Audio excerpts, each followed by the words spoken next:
Update कंदासीं कराची खां सूबाई घरू वज़ीर जी सदारत हेठि इजलास चीनी शहरियुनि जी सिक्योरिटी जो जाइज़ो। इजलास में IG सिंध गुलाम नबी मेमण, DIGs ऐं कानून लागू कंदड़ इदारनि जा नुमाइंदा शरीक।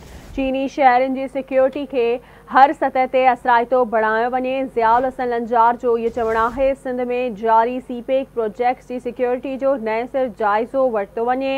सिंध सरकार जे तावन सां चीनी शहरियुनि जी सिक्योरिटी गैर मामूली बणाई वञे। अवांखे अपडेट कयूं पिया। अहम ख़बर आहे, कराची मां सूबाई घरू वज़ीर जी सदारत हेठि इजलास चीनी शहरियुनि जी सिक्योरिटी जो जाइज़ो। अहम ख़बर आहे, कराची खां सूबाई घरू वज़ीर जी सदारत हेठि इजलास चीनी शहरियुनि जी सिक्योरिटी जो जाइज़ो। अवांखे अपडेट कंदासीं। इजलास में IG सिंध गुलाम नबी मेमण, DIGs ऐं कानून लागू कंदड़ इदारनि जा नुमाइंदा शरीक। चीनी शहरियुनि जी सिक्योरिटी खे हर सतह ते असराइतो बणायो वञे। सिंध में जारी CPEC प्रोजेक्ट्स जी सिक्योरिटी जो नए सिर जाइज़ो वरितो वञे। सूबाई घरू वज़ीर जो अहिड़ो चवणु आहे, सिंध सरकार जे तावन सां चीनी शहरियुनि जी सिक्योरिटी गैर मामूली बढ़ाई वञे। तफ़सील मालूम कंदासीं आमिर सुप्रो खां। आमिर, अपडेट कजो, कहिड़ा तफ़सील आहिनि?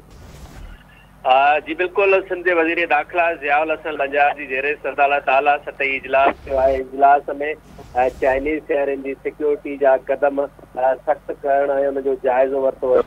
इजलास में IG सिंध गुलाम नबी मेमण, DIG तोड़े CTD स्पेशल ब्रांच जा जेके सरबराह आहिनि उहे शरीक थिया आहिनि। इजलासी ब्रीफिंग तफ़सीलात ॾींदे जेको आहे वज़ीर दाख़िला खे ॿुधायो वियो आहे त सिक्योरिटी जा जेके इंतज़ाम आहिनि उहे मामूल मुताबिक़ कया विया आहिनि। ॿिए तरफ़ सूबाई घरू वज़ीर जेको आहे उन पुलिस खे हिदायतूं कयूं आहिनि त सिंध में CPEC ऐं नॉन CPEC जेके प्रोजेक्ट हली रहिया आहिनि उन्हनि जी सिक्योरिटी सख़्तु कई वञे। सिंध हुकूमत बाक़ाइदा सपोर्ट ऐं तावन सां जेके CPEC में जेके चाइनीज़ शहरी कमु करे रहिया आहिनि उन्हनि गैर मुल्कनि जी सिक्योरिटी सिंध हुकूमत जी ज़िम्मेवारी आहे।